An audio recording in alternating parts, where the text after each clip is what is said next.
이 세상에 존재하는 어떤 직업이든 밝은 면과 어두운 면이 있게 마련입니다. 밖에서 보면 화려하고 멋있어 보이는 연예인이나 스포츠 스타의 경우에도 공황장애에 시달릴 정도로 힘들어하는 경우가 많은 것이 세상의 이치입니다.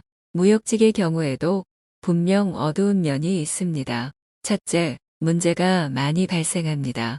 같은 나라 사람들끼리도 일하다 보면 여러 가지 문제에 부딪히게 되는데 언어도 다르고 문화가 다른 사람들끼리 무역 거래를 하다 보면 여러 가지 예기치 못한 문제에 봉착하기 마련입니다. 처음 거래를 트기도 힘들고 전혀 예상하지 못한 데서 문제가 발생하기도 합니다. 당사자와는 상관없는 국가 간의 문제 때문에 거래가 막히기도 하고 운송이나 통관에 문제가 생겨서 애를 태우기도 하며 환율이 급변하여 막대한 손해를 입기도 합니다. 둘째, 문제 해결이 어렵습니다.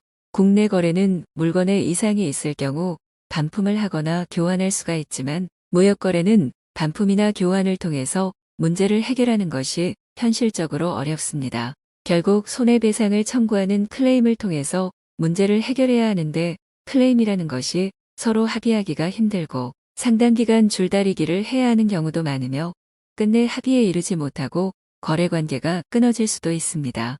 규모가 크거나 복잡한 클레임으로 인한 스트레스는 상상을 초월합니다. 셋째, 무역 사기에 휩싸일 수 있습니다. 서로 다른 나라 업체끼리 거래다 보니 예상치 못한 무역 사기에 휩싸이는 경우가 많습니다. 바이어를 가장해서 샘플만 챙기고 잠적하는 소규모 무역 사기에서부터 한번 사기를 당하면 재기하기 힘들 정도로 치명상을 입는 대형 무역 사기에 휘말리기도 합니다.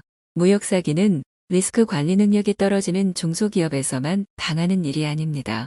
국내 굴지의 대기업이 2천만 달러가 넘는 수입 대금을 수출업자의 이메일 계정을 해킹한 사기꾼의 계좌로 잘못 송금한 사건이 신문지상에 대대적으로 보도된 적도 있습니다.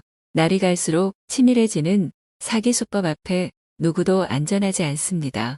이 밖에도 시차가 있는 거래처와의 급한 연락 때문에 잠을 설치거나 휴일을 망칠 수도 있으며 잦은 해외 출장 때문에 생활 리듬이 깨질 수도 있고 타사 제품을 수출하는 경우 물건을 확보하기 위해서 제조업체의 갑질을 견뎌야 하는 등 무역직이 아니라면 겪지 않아도 되는 문제들이 많습니다.